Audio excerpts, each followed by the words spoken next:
If you're done with the Venn diagram for your essay, the next step is to write the thesis statement. If you haven't already opened up the Literary Analysis Compare and Contrast Essay slide deck, please pause the video and open it up.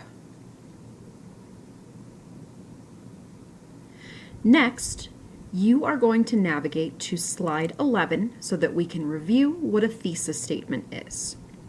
A thesis statement is one sentence that outlines the main points of your essay. Your thesis statement should be the last sentence of your introductory paragraph.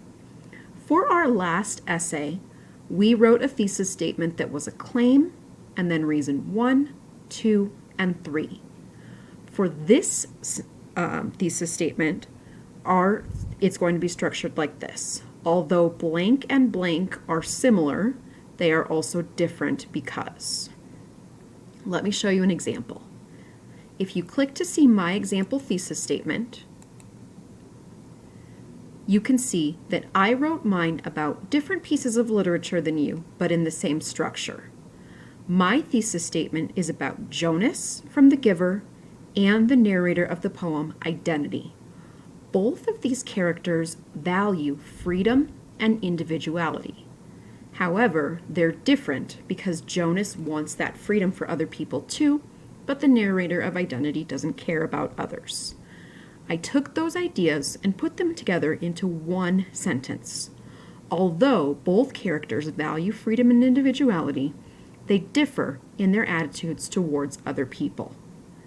Your next main task is to take the ideas from your Venn diagram and transform them into your thesis statement. You can find your thesis statement worksheet on slide 12 of this slide deck. Category 1 is the similarities that Dee and the little girl from Legacies have with each other. Category 2 is how they're different.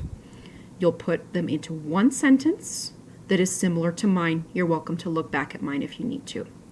It's very important when you're done that you send your thesis statement to your teacher in a private message so that she can approve it.